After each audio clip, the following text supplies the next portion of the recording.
the soldier, the priest, the politician, and actually liberty herself. In the piece, I tried to embody each one's postures and make sounds and talk on their behalf with the voices I had imagined they would have and the things I imagined they would have said. I did this from my identity as a Cypriot woman brought up with the narratives I was taught at school. In the end, there was a soundscape created from all the characters that was echoing our memories as Cypriots, as Greek Cypriots. The piece created big discussions, and scholars have written and are still writing about it, as it is an example and a sample of the propaganda we were brought up with. Technology allowed me not only to embody memory physically, but also record it vocally and replay it again. And so bringing the past into the present moment. About this piece, what is important for me is that with the physical mannerisms and the voice alterations, I attempted to create new personas, allowing perhaps the possibility of creating new narratives so we can actually move on and forgive each other from past trauma. Yeah. It was a period I was describing my works as soundscapes made visible and landscapes made audible. And I always thought that was a, wonderful way to talk about the work. You talked about developing your own voice, about how to support other artists' voices. But eventually you also want to support and hear the voice of the audience. In your recent works, you have often broken down the fourth wall and have the audience interact with you. Why is this important to you? And can you give some examples of how this has worked? Well, I consider the audience my partner in crime when on stage. Without their energy, I would not be doing what I'm doing, right? So I started thinking I want to care about them more, as they are the 50% of the piece. In my last piece, I was performing at 11 a.m. at the Rialto Theatre in the frame of the dance platform that's happening every year. And I thought that was too early. I thought we're asking too much of them, to receive this whole universe. So then I talked to the director, Georgia Detzer, director of the theater, if she would allow me to do a 3-minute warm-up to the audience, since the piece was also, in the frame of the dance platform and, dance, warm-up, maybe there's a connection there. She thought this was a great idea. Of course, I gave the audience a choice if they wanted to do it or not, or if they wanted to do it standing or sitting. And to my surprise, about 90% of the audience stood up and we started bouncing and vocalizing and rubbing our ears to activate a sense of hearing. And we offered a short massage to the person next to us and stuff like that. And it's amazing. You cannot imagine how much they appreciated it, how it connected us even before the show so that we could all come on the same page and live our lives outside the theater. I think that by preparing their own bodies, they became ready to receive, to react, and actively participate in the work with their energy. I also believe this initial warm-up was the way into the amazing connection we had throughout the piece, me as a performer and they as witnesses. It was as if we passed the initial stage of getting to know each other, and we could dive deeper into our relationship during the piece. I'm thinking to adopt this way, actually, and use it before the specific show. But there's also other ways in that I discovered to create this connection. For example, humor really helps, and self-sarcasm. I think it's when you don't leave yourself outside of the things as a performer and you include your own weaknesses. The audience senses that you're there to share and not to teach them, by admitting or embracing your own vulnerability through this exposure, you allow them in.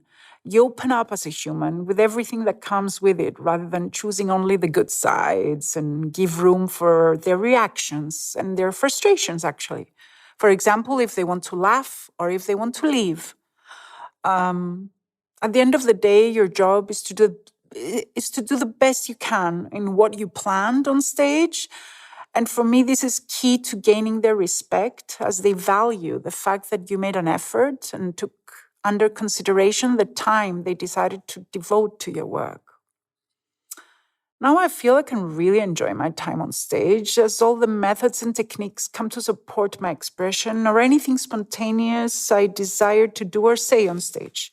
It's an amazing ride each time, and actually my way of socializing as a human. Since after COVID, I became a little bit of an introvert, but I think so many of us did. Maybe to finish, an artistic journey is not always the easiest career path. So what keeps you motivated after all these years to continue to create, to perform, and to share your work with audiences? Wow. Well, after 20 years of creating works and performing, I believe that personal development and artistic development go hand in hand, feeding off each other.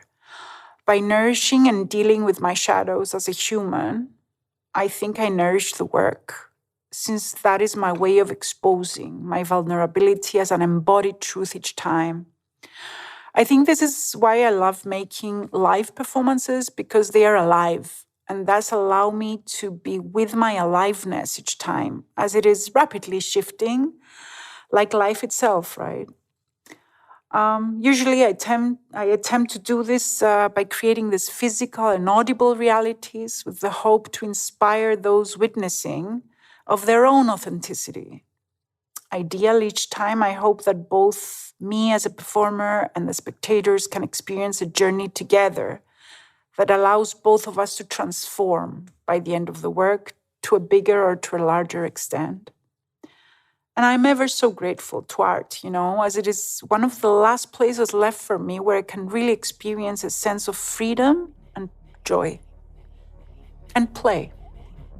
Thank you very much, Lia, for sharing this conversation and this journey of the past 20 years. Yeah, thank you too. And I wish you really all the best in Canada. They're very, very lucky to have you there.